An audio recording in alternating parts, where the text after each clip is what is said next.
Muy buenos días. Primero que nada, agradecer la invitación.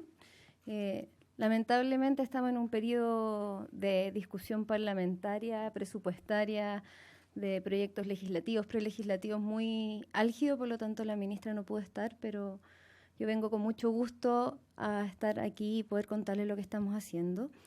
Y saludar al señor Víctor Dañino, que por mi altura no lo alcanzo a ver, discúlpeme, del Departamento de Discapacidad de la SOFOFA, a don Manuel Labra, también a Sandra Fuentes, que nos va a acompañar en el panel, a Tomás Recat, a Cristian Infante, a Mónica, colega del sistema público aquí presente. Y decirles un poco lo que yo les quiero como comentar hoy día, principalmente es la perspectiva de la inclusión y los desafíos que tenemos para la inclusión en la perspectiva de la reforma educacional. Todos ustedes saben que estamos en un proceso de reforma profundo, grande, con dimensiones que no habíamos tenido por lo menos en los últimos 40 años. Entonces, esto implica repensar y mirar el sistema educativo en su conjunto, ¿ya? Por lo mismo, pensar en la inclusión no puede ser pensar en una dimensión única, sino que es como las distintas dimensiones, modalidades, ámbitos que afectan a la inclusión van incorporándose en la reforma educacional.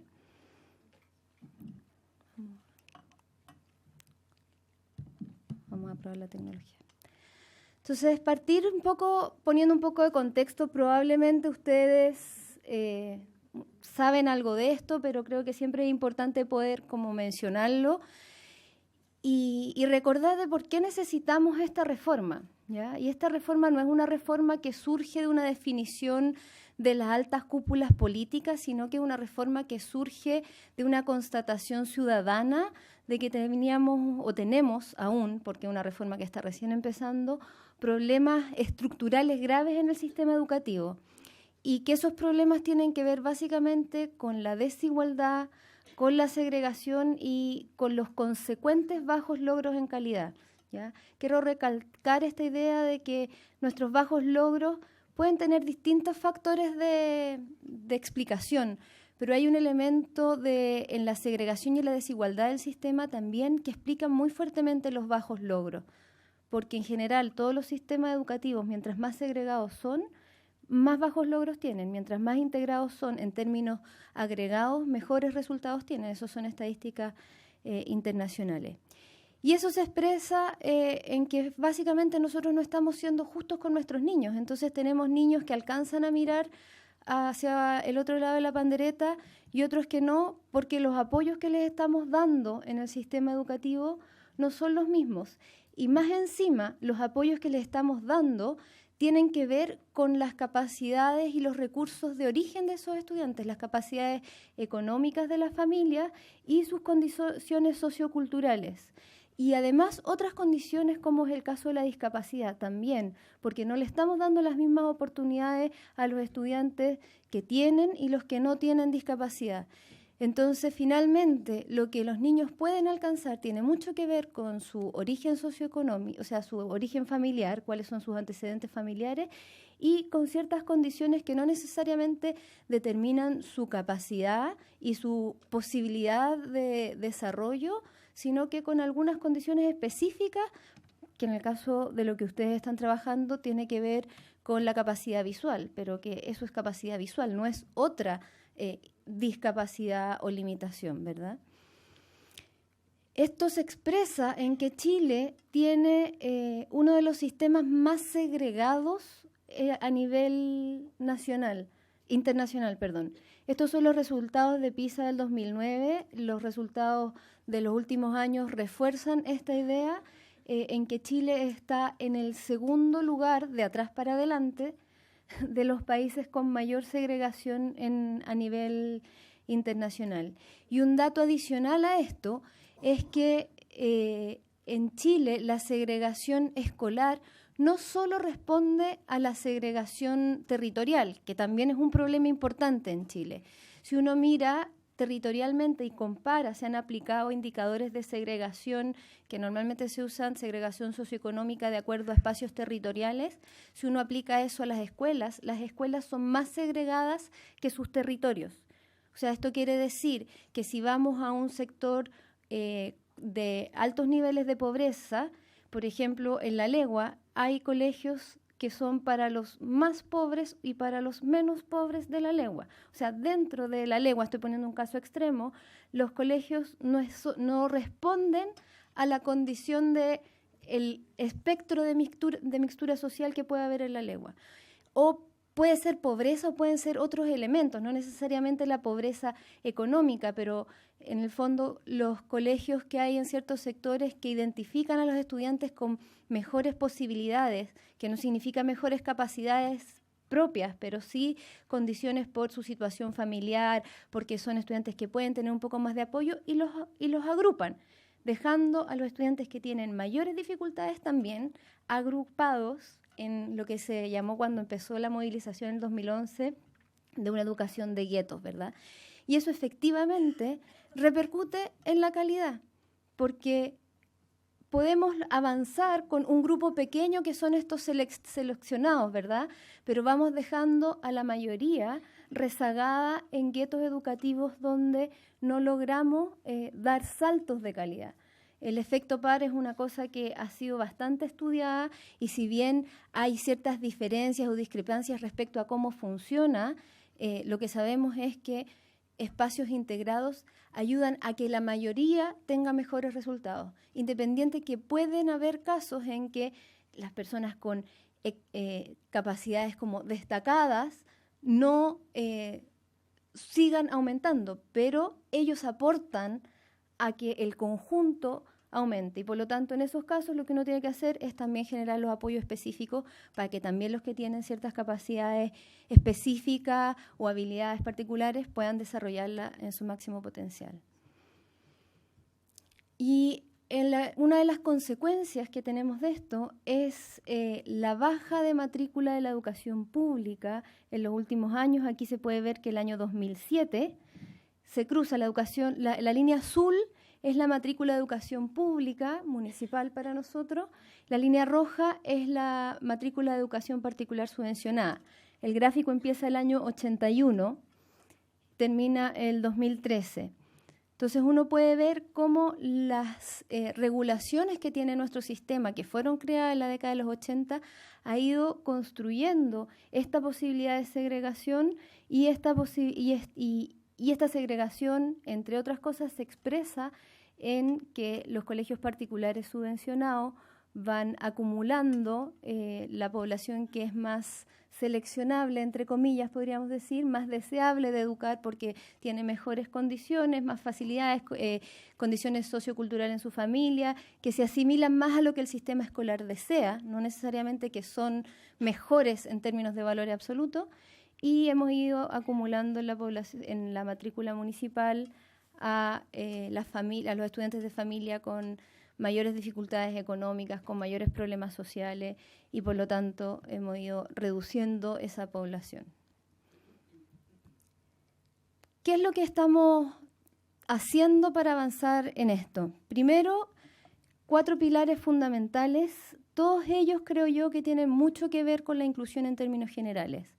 Pensar la educación como un derecho social, o sea que todos y todas tenemos el mismo derecho a recibir la misma calidad de educación, porque hoy día no estamos recibiendo, si bien tenemos un acceso casi universal, aunque con algunos problemas en la enseñanza media, no vivimos la educación como un derecho social, sino como un bien de consumo, ¿verdad? Y lo que está buscando la reforma es generar condiciones estructurales para que esto sea efectivo. Eso redunda en una educación de calidad para todas y todos y en un sistema educativo integrado e inclusivo. Y aquí yo me quiero detener un poco porque hemos tenido hartas conversaciones respecto a la inclusión, particularmente de personas con discapacidad, que efectivamente son un grupo que ha sido bastante invisibilizado, no solo en el sistema educativo, sino que en nuestra sociedad en general. Pero es difícil que pensemos en la inclusión o en la integración social de las personas con discapacidad si no pensamos en general en una sociedad que en todas sus dimensiones aprende a ser más inclusivo, aprende a reconocer las diferencias como un valor y aprende a reconocer que todos los grupos pueden tener los mismos derechos y posibilidades de integrarse. Entonces, esto es un círculo que puede ser vicioso o virtuoso, creo yo. En la medida que generamos mayores condiciones para la inclusión en general, vamos a tender también a generar mejores condiciones para la inclusión de los grupos específicos y en particular de las personas con discapacidad. Y hacer a la educación pública un motor de la reforma significa poner al Estado realmente como un garante de este derecho a la educación y hacer que las escuelas públicas sean efectivamente una alternativa y progresivamente se vayan convirtiendo como en el estándar al que todas las escuelas quisieran llegar.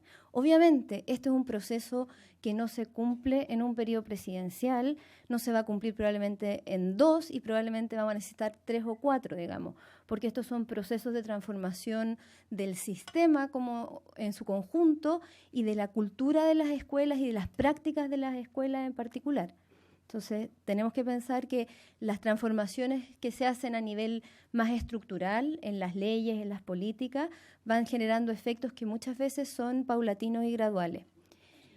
Y en lo concreto, 3 grandes ámbitos, yo me voy a referir específicamente a la educación escolar, que es el área en la que yo trabajo y que creo que está el núcleo de estos temas, independientemente que también tenemos bastantes desafíos para la educación superior. Pero la verdad es que yo creo que en educación superior estamos aún en un nivel más inicial donde estamos discutiendo sobre condiciones mínimas de la estructura y de la regulación del sistema. Entonces nos falta un camino más largo aún para pensar en políticas nacionales de inclusión de personas con discapacidad. 3 núcleos. Lo primero que fue lo que se conoció como la ley de inclusión, que básicamente era una ley que originalmente no se llamaba ley de inclusión, sino que era una ley que busca, es lo que hace, transformar las condiciones estructurales del sistema para generar un piso para la calidad y la equidad.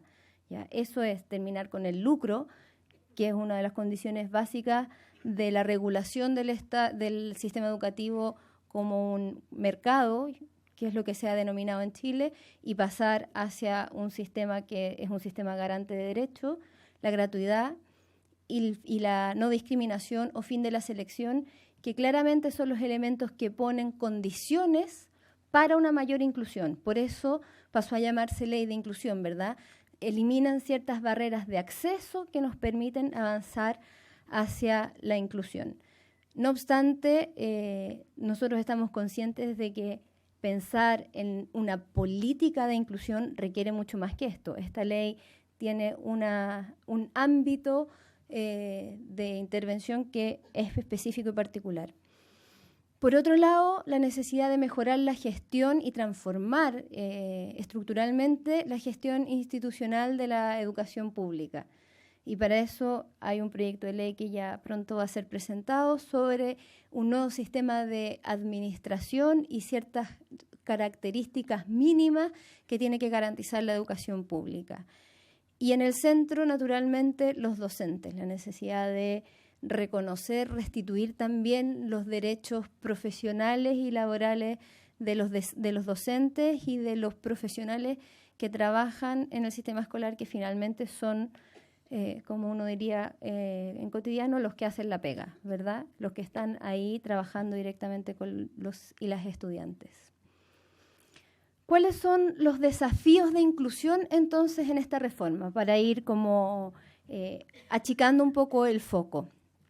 Lo primero que yo les decía, esta ley de inclusión, que lo que hace respecto a este tema es el fin de la segregación y el fin del lucro, también como un elemento que segrega, permitiendo generar ciertas condiciones, y nosotros lo ponemos así, ciertas condiciones de cambio normativo, ¿ya? Eso es lo que hace la ley de inclusión. cambia las regulaciones estructurales para promover menos segregación en el sistema escolar.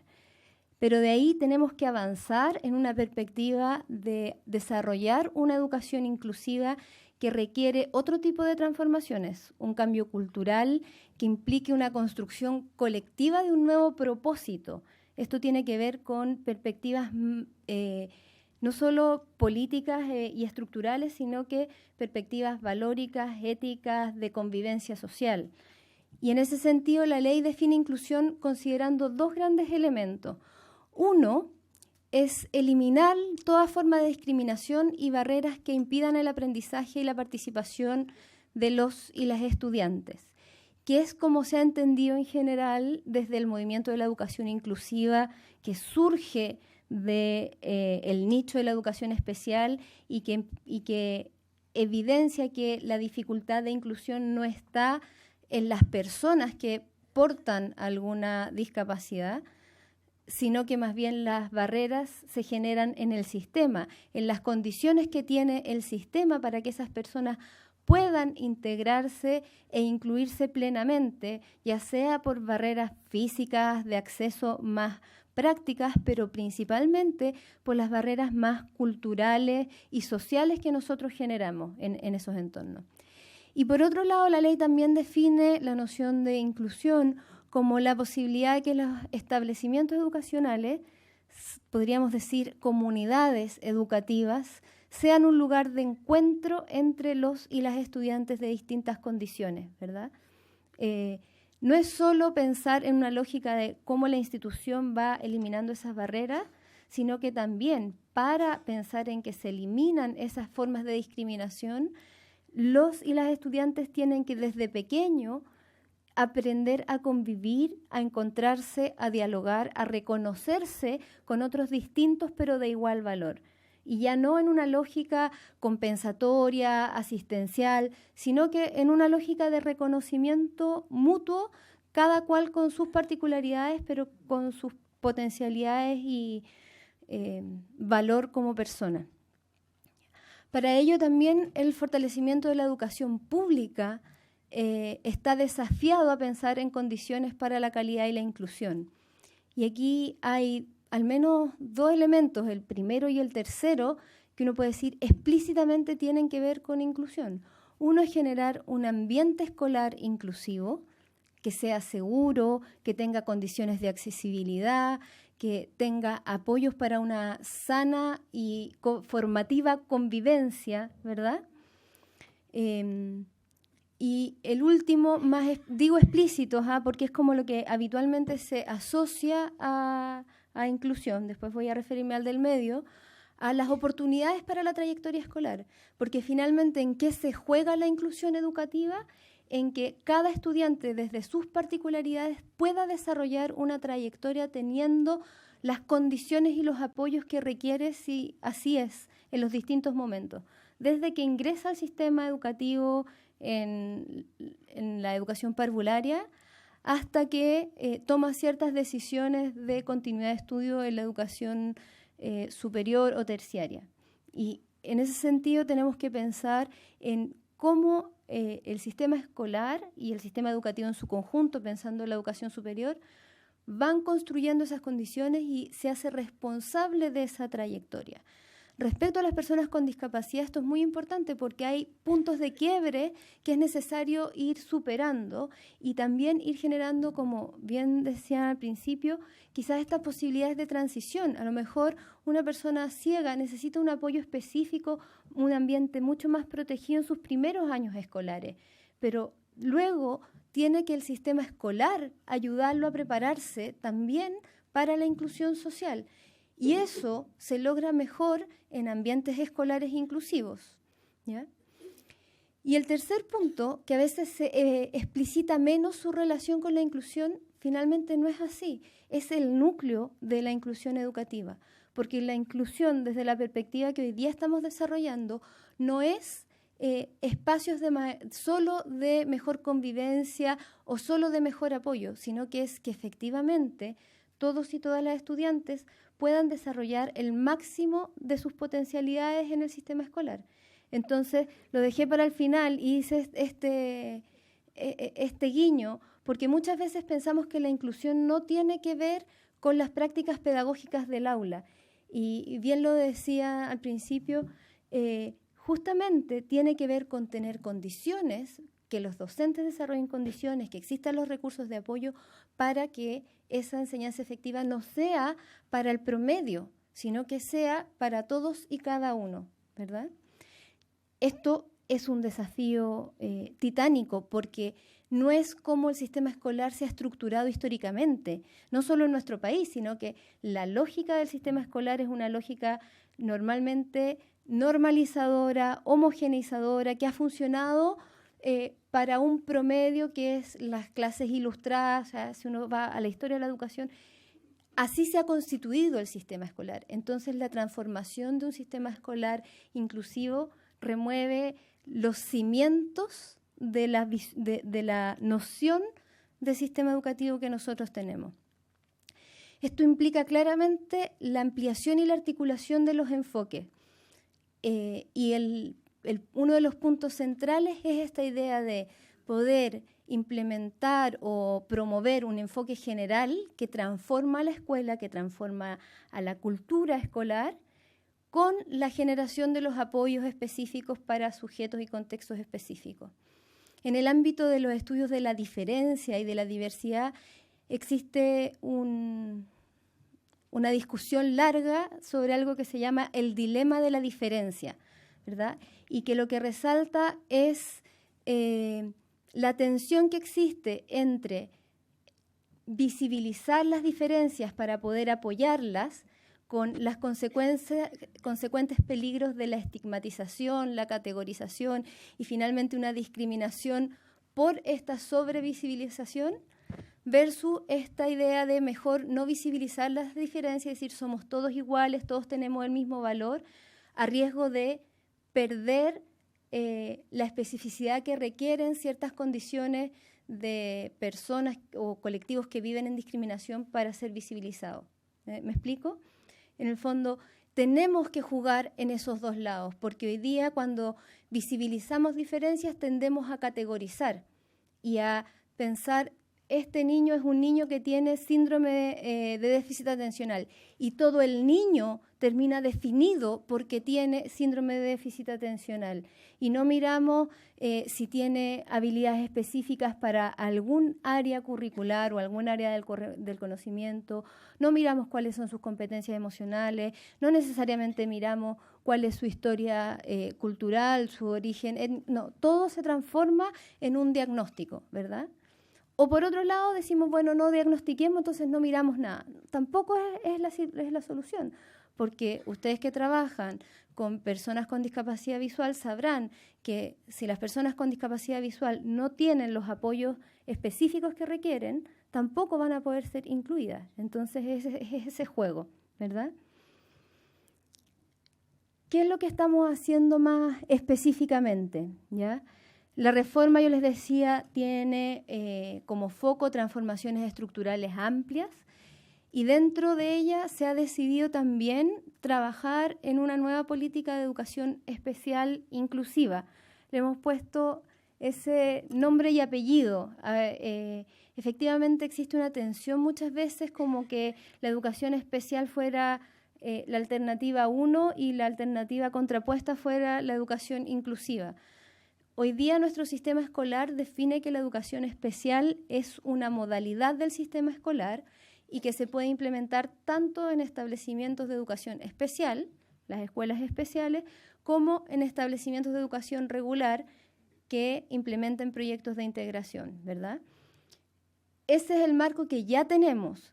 Hoy día, quienes conocen como estas distinciones entre la inclusión y la integración, donde la integración es más bien personas que con alguna condición particular entran a la escuela y se tienen que adaptar, versus la inclusión, que es una escuela que se transforma para que todas las personas que tienen condiciones diferentes puedan ser adecuadamente incorporadas. Estamos en esa discusión aún, digamos. Ya se habla a nivel internacional de educación inclusiva, pero si uno mira Yo estuve la semana pasada en un encuentro de representantes ministeriales de Iberoamérica. La mayoría de los países iberoamericanos están todavía en una lógica muy de la integración, porque la inclusión requiere ese cambio más cultural, en un desarrollo de capacidades y competencias en los actores del sistema escolar que toma mucho más tiempo. Bueno, para ir avanzando hacia allá, nosotros comenzamos el año pasado trabajando, formamos una mesa técnica con expertos de distintos ámbitos, que fue liderada por Cristian, que está aquí presente, y esa mesa emitió un informe que fue entregado a principios de este año con diferentes ámbitos a desarrollar, desde las condiciones más generales del sistema hasta propuestas para transformar los mecanismos de provisión de apoyo, de financiamiento y de formación docente para avanzar en una lógica de educación inclusiva. A eso le incorporamos un proceso de diálogos técnicos temáticos que terminaron en junio de este año, se desarrollaron durante el primer semestre a lo largo de todo el país. Tuvimos más de 50 diálogos en los que participaron alrededor de 4.000 personas, estoy exagerando, y estamos terminando el proceso de sistematización. Pues esos diálogos tenían varios tópicos de trabajo y se recogían propuestas. Hay un equipo experto en sistematizar estos materiales porque es imposible lograr una visión común con el país tan extendido que tenemos, entonces recogimos y estamos terminando el proceso de sistematización de todas esas propuestas, y también trabajamos con los consejos consultivos de directores que se formaron en todas las regiones el año pasado para generar propuestas y apoyar los temas de la reforma. Y hoy día estamos dentro del Ministerio recogiendo estos insumos y elaborando una agenda de una nueva política de educación especial inclusiva que aborda estas dimensiones que les presento acá, ¿ya? Hay elementos de condiciones generales del sistema escolar, o sea, tenemos que mirar condiciones, por ejemplo, de accesibilidad que tiene que tener todo el sistema y todas las transformaciones que hoy día está haciendo la reforma en pro de una menor segregación, de una mayor integración social, de mejorar la calidad, efectivamente son condiciones del sistema escolar que avanzan hacia una educación inclusiva. Luego, un ámbito que a veces es muy abstracto, que tiene que ver con la transformación de las prácticas y las culturas de la escuela, pero es donde tenemos que poner un foco importante a través de formación, a través de espacios de desarrollo profesional, de trabajo colaborativo entre docentes, porque es el sustento sobre el cual nos podemos luego situar para avanzar. La necesidad de mejorar las condiciones de accesibilidad, tanto de cómo se ingresa al sistema escolar, pero cuáles son las condiciones para tener accesibilidad universal en los establecimientos, desarrollar trayectorias y poder tener certificaciones acorde a todas las condiciones de los estudiantes.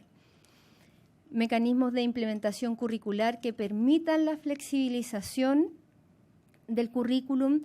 Hoy día tenemos aprobado desde febrero de este año lo que las personas que trabajan en educación especial ya conocen, se llama el Decreto 83 de adecuaciones curriculares para educación general básica, que permite y orienta cómo hacer adecuaciones curriculares para adaptar desde los objetivos curriculares cuando es necesario hasta las prácticas y los mecanismos de evaluación, sin perder de vista que el objetivo siempre es el currículum nacional. Esto es un avance importante porque hasta hace poco lo que nosotros teníamos eran currículums diferenciados por distintos tipos de discapacidad, que además se llamaban decretos por déficit. Eso implica una connotación claramente hacia la visión del déficit, ¿verdad? Hoy día estamos avanzando a saber que lo que tenemos que aspirar es que todos vayamos hacia el currículum nacional e individualmente se puedan hacer adaptaciones según las necesidades de los estudiantes, ¿ya? Tenemos que claramente, en quinto lugar, mejorar nuestros sistemas de apoyo, ir mejorando la forma en cómo se organizan los PIE, mejorar la articulación que existe entre las escuelas especiales y las escuelas del sistema de educación regular, Nosotros creemos que tenemos que tender hacia la inclusión, pero no tenemos que pensar en que las escuelas especiales por decreto se tienen que terminar, sino que tienen que seguir cumpliendo un rol en aquellos espacios donde es necesario y generar los apoyos que desde su especialidad le pueden dar al resto del sistema escolar. Y obviamente trabajar fuertemente en la formación profesional, no solo de los profesores de educación diferencial, sino que de todos los docentes para ir avanzando en una perspectiva más inclusiva. Ya estoy terminando, parece que se me acaba el tiempo. Esto como para ir cerrando. Esto claramente nos pone en una postura o en un momento en que tenemos que mirar en serio, podríamos decir, lo que nos demanda un paradigma de inclusión, ¿ya? Porque nos transforma lo que hemos pensado y lo que hemos visto en el sistema escolar históricamente. Desde un enfoque, lo que les decía al principio, homogeneizador, de la estandarización, de la norma. En el sistema escolar todavía se habla mucho de que a los niños pasan un periodo de normalización, ¿ya? Que tiene que ver con que acaten ciertas normas, que aprendan a estar en una sala de clase, que es razonable, ¿verdad? Pero todavía tenemos esta noción de que la escuela normaliza hacia un punto que es el punto común y deseable, ¿verdad? Y con la doble visión, la doble connotación que tiene la palabra normal. No solo la connotación estadística, ¿verdad? Sino que algo normal también es algo de valor positivo, generalmente. Así lo entendemos en nuestro lenguaje. Entonces, hacia un enfoque que no le teme a la heterogeneidad, a reconocer las diferencias. Y eso para el sistema escolar es un desafío enorme, por lo mismo que ya les decía antes. Desde un modelo centrado en el déficit y la categorización, los decretos por déficit, los diagnósticos cerrados de un trastorno o una discapacidad, hacia un modelo centrado en la diversificación del currículum, no necesariamente porque tienes tal discapacidad tienes que tener este currículum, sino que desde tu condición de persona con todas sus características podemos pensar qué es lo que requieres en el proceso de aprendizaje, ¿ya? Y eso obviamente implica, las tres cosas anteriores, una comprensión compleja de cómo nosotros vamos construyendo la diferencia, pero sobre todo cómo esas diferencias que hemos construido generalmente se asimilan a desigualdad, a falta de posibilidad de acceso, a una diferencia de privilegios, de posibilidad de tener ciertas oportunidades. Y hasta ahí quedo hoy. Los invito a seguir trabajando, a seguir reflexionando en este tema y, tal como lo estamos intentando hacer nosotros, a perderle un poco el miedo a pensar en las complejidades. Esto es un tema complejo, lo que yo siempre digo, un problema complejo que requiere respuestas complejas, no respuestas simples y lineales. Muchas gracias.